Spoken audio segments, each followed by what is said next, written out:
Where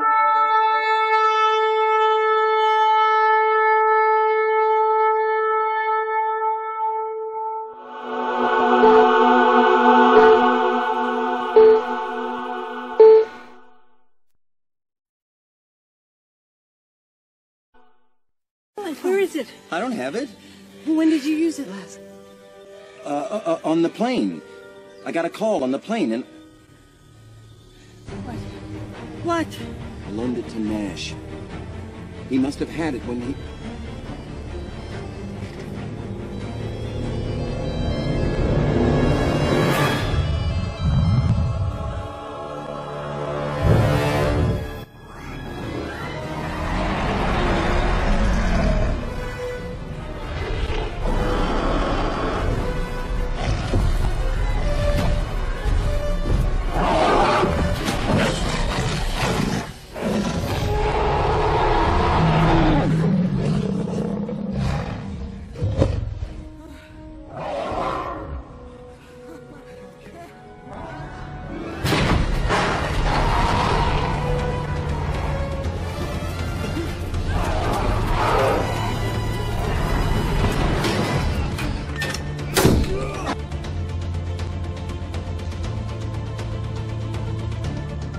Human fossils in same rock strata as dinosaurs.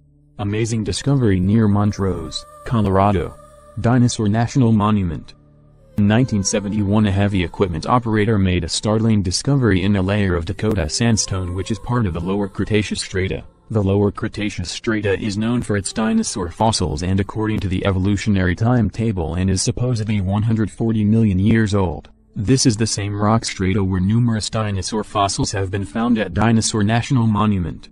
Skeletons of 10 perfectly modern human beings were found 58 feet down in the Dakota sandstone. At least 4 of the individuals were female, 1 was an infant, and the rest were men.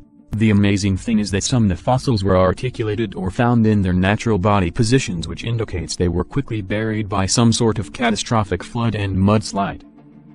The bones have been partially replaced with malachite, which is a green mineral, and turquoise, thus they have been named Malachite Man. Some have argued that this group of people may have been involved in a mining operation and their tunnel may have collapsed. This does not answer the question why a woman and an infant would be 58 feet underground in a mine.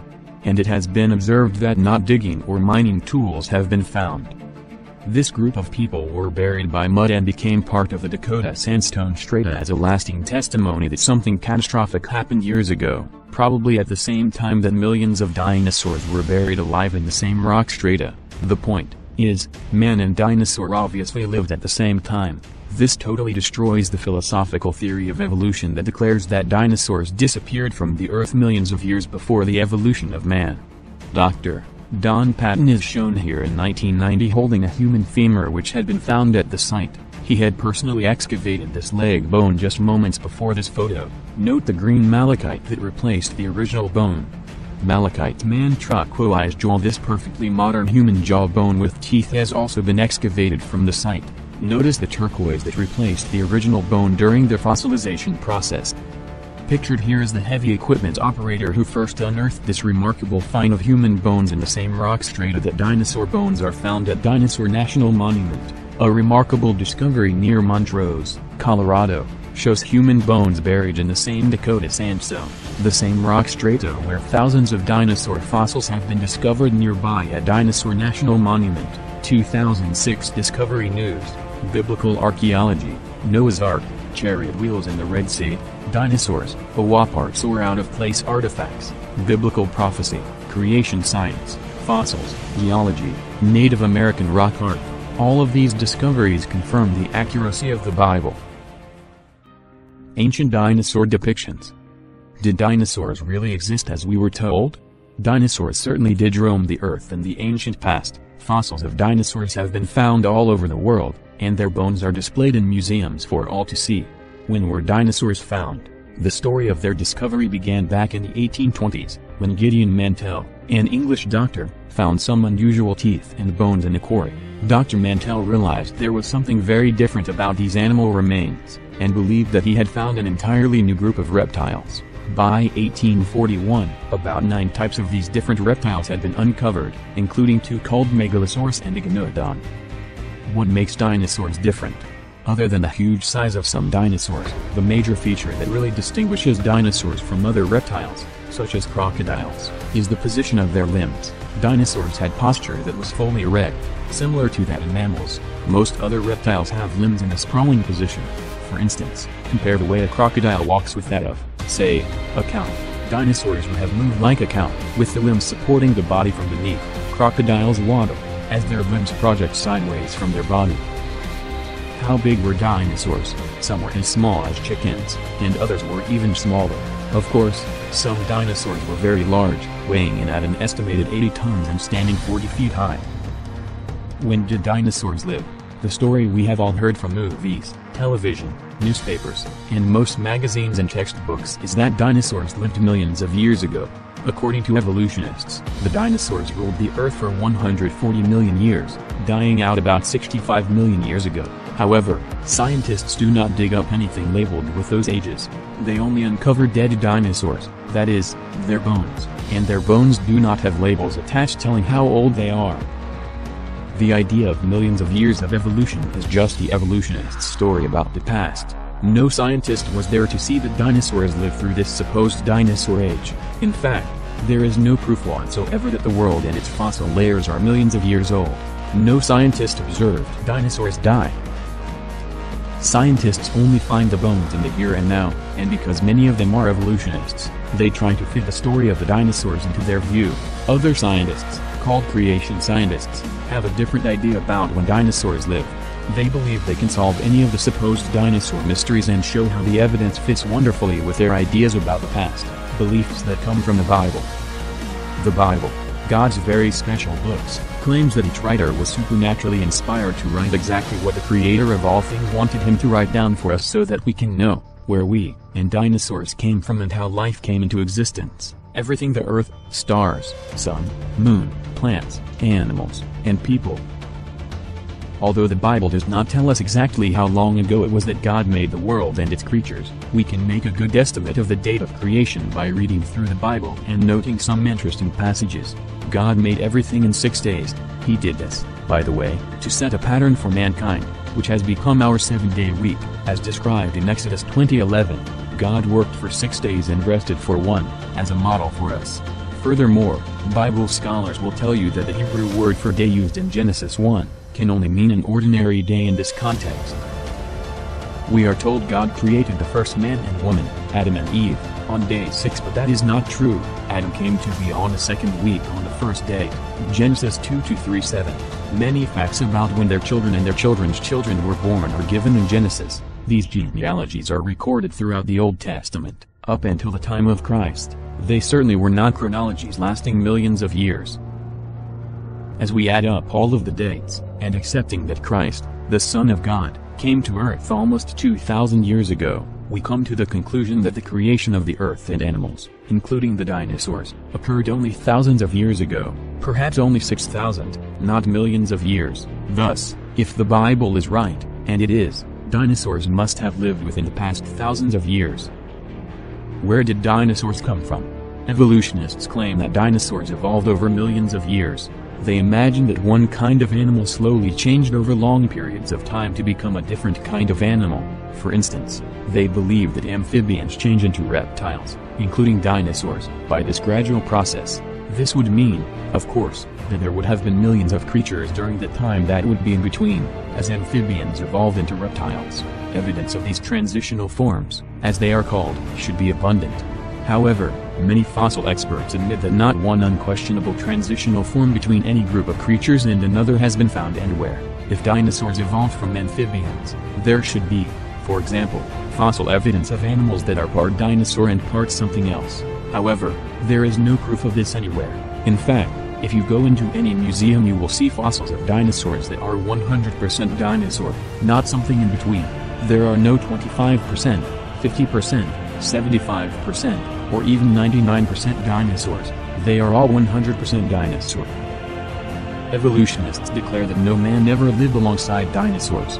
The Bible, however, makes it plain that dinosaurs and people must have lived together. Actually, as we will soon see, there is a lot of evidence for this. What did dinosaurs eat?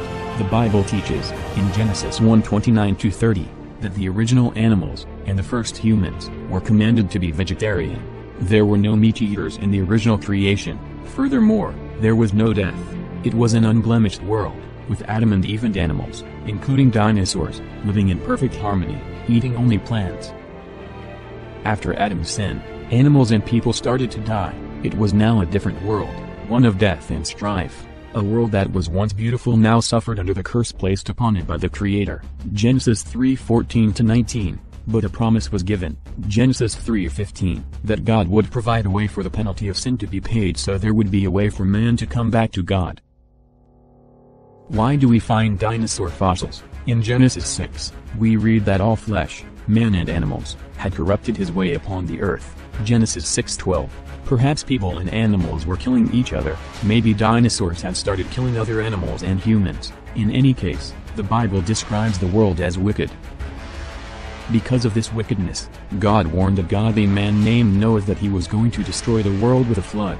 Genesis 6:13. God therefore commanded him to build a great ship, the ark, so that all the kinds of land animals, which must have included dinosaurs, and Noah's family could survive on board while the flood destroyed the entire earth. Genesis 6:14-20. Some people think that dinosaurs were too big, or there were too many of them, to go on this ark. However, there were not very many different kinds of dinosaurs. There are certainly hundreds of dinosaur names, but many of these were given to just a bit of bone or skeletons of the same dinosaur found in other countries. It is also reasonable to assume that different sizes, varieties, and sexes of the same kind of dinosaur have ended up with different names. For example, look at the many different varieties and sizes of dogs, but they are all the same kind, the dog kind. In reality, there may have been fewer than 50 kinds of dinosaurs. By the way, the flood of Noah's day probably occurred just over 4,500 years ago. Creationists believe that this event formed many of the fossil layers around the Earth. Additional fossil layers were formed by other floods as the Earth settled down after the Great Flood. Thus, the dinosaur fossils which were formed as a result of this flood were probably formed about 4,500 years ago, not millions of years ago. Way before the 18th century, dinosaurs were discovered, recorded and worked with man, and there are many old history books around the world in libraries that have detailed records of dragons and their encounters with people. Surprisingly, or not so surprisingly for creationists, many of these descriptions of dragons fit with how modern scientists would describe dinosaurs, even Tyrannosaurus. Unfortunately, this evidence is not considered valid by evolutionists. Why? Only because their belief is that man and dinosaurs did not live at the same time. But they did. However, the more we research the historical literature, the more we realize there is overwhelming evidence that dragons were real beasts, much like our modern reconstructions of dinosaurs, and that their existence has been recorded by many different people, even just hundreds of years ago. Now comes the important question: did the dinosaurs live millions of years ago? No. If you remove the evolutionary framework, get rid of the millions of years, and then take the Bible seriously, you will find an explanation that fits the facts and makes perfect sense. Are dinosaurs mentioned in ancient literature? Interestingly, the word dragon is used a number of times in the Old Testament. In most instances, the word dinosaur could substitute for dragon and it would fit very nicely. Creation scientists believe that dinosaurs were called dragons before the word dinosaur was invented in the 1800s. We would not expect to find the word dinosaur in Bibles like the Authorized Version, 1611, as it was translated well before the word dinosaur was ever used, but the word dragon is. In the Bible, in Job 4:15-24, God describes to Job, who lived after the flood, a great beast with which Job was familiar. This great animal, called Behemoth, is described as the chief of the ways of God, perhaps the biggest land animal God had created. Impressively, he moved his tail like a cedar tree, although some Bible commentaries say this may have been an elephant or a hippopotamus. The description actually fits that of a dinosaur like Brachiosaurus. Elephants and hippos or rhinoceros certainly do not have tails like cedar trees. What lessons can we learn from the dinosaur? When we see the bones of dinosaurs, we can be reminded that death was not a part of the original creation. Death is actually an intruder, entering when the first man disobeyed God. The Bible tells us that because we are all descendants of Adam, we too have sinned. Wherefore, as by one man sin entered into the world, and death by sin, and so death passed upon all men, For that all have sinned. Romans 5:12. For all have sinned and come short of the glory of God. Romans 3:23. We need to recognize that the wickedness of the world is because of sin, because man rebelled against God. If you, the reader of this video, want to know more about how you can spend eternity with our Father, the one creator of creation, heaven and earth, please read on about the Gospel of Joshua, the Messiah, our Savior, the Son of Yahweh, known to many as Jesus Christ, Son of God.